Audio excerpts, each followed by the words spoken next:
This is an examination of the hidden human condition. This is the Hidden Killers Podcast With Tony Brueski.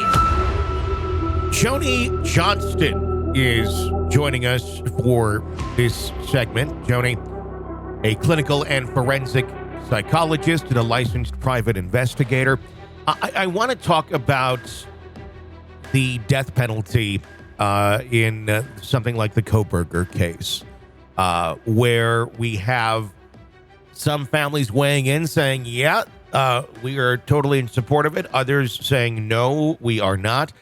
From a standpoint of someone who's been able to see these sort of things over time, sometimes you have individuals in the heat of everything, all about the death penalty. I am in many cases.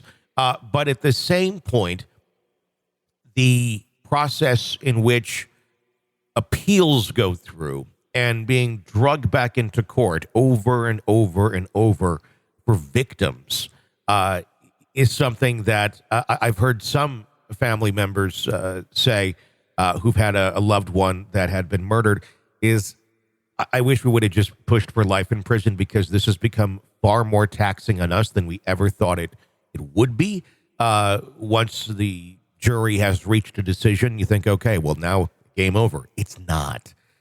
In Kohberger's case, how much should the families consider that reality of having to revisit this again and again and again with the death penalty or life in prison on the table? You know, it's so interesting to me, Tony, that when I look at and have talked to so many different families, there is no right answer or even healthiest option, I don't think. I mean, you see families who've experienced the most horrendous crimes that you can imagine or that I can imagine. And you see, you know, some of them who say, I want this person to get the death penalty. I will be happy. I will be on the front row. I will feel some sense of justice if this happens. You have the same family, well, a different family in the same circumstances who say, you know, my child is gone, my husband is gone, this will do nothing for me. I don't feel comfortable with taking, you know, with the government taking a life or whatever. I don't believe in an eye for an eye. So for me, my sense of healing, my sense of justice is this person being in prison for the rest of their life. I used to think that it must have something to do with who is lost, the circumstances surround it. And of course, certainly, I think from a political standpoint and from a prosecution standpoint, those do come into play. For sure. You know, you have somebody who is accused of killing 4, college students in cold blood, basically. I mean, it's hard to argue that there's a more appropriate case for the death penalty from a prosecution standpoint. I mean, there's not that many crimes that are worse than that. But from a family perspective, I would not be surprised. I mean, maybe all 4 families are completely united about wanting the death penalty. Would I be surprised by that? No. Would I be surprised if they're split 50-50?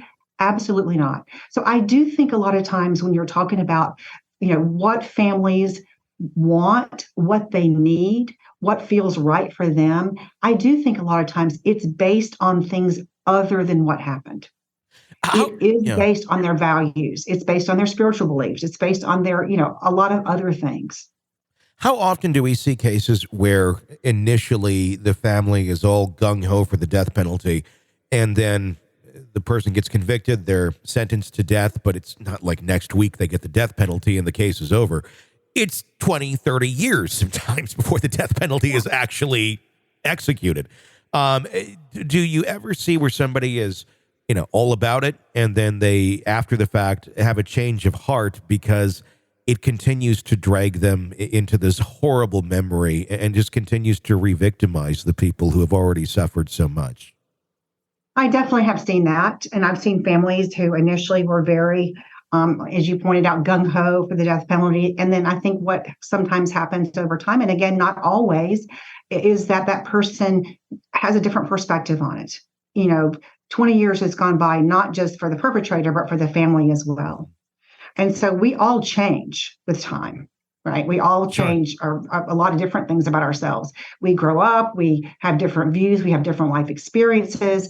And so I think for some people, they do, time goes on and they're like, okay, I don't feel the same zeal that I did at the beginning, or my beliefs have changed, or again, the other extent. I mean, I've seen the other extreme where the person just felt like, I felt I was in favor of the death penalty at trial, and I am just as in favor 20 years later, 30 years later. Mm-hmm. What I see actually more often are sometimes you have offenders who at the time say, I want the death penalty. Mm-hmm. This is not that common, but I've certainly seen situations where they've said, I don't want to appeal. I'm pleading guilty. I deserve the death penalty. And then what happens is, because I think at the time they think, the thought of being in prison for the rest of my life is unbearable. Yeah. Right. It would be better. And then they get in prison and they adjust to it. Yeah. And then what happens after 4 or 5 years or 5 years, 10 years down the road, they don't feel the same way. And they start the appeal process. This is an examination of the hidden human condition. This is the Hidden Killers Podcast. The Hidden Killers Podcast. With Tony Brueski. Joni Johnston, thank you so much for your insight into that case. Always appreciated. You can check out her website, drjonijohnston.com. If you like this podcast, press subscribe wherever you're downloading so you don't miss any breaking updates or discussions on the cases that we follow for you every day right here. My name is Tony Brueski. Stay with us.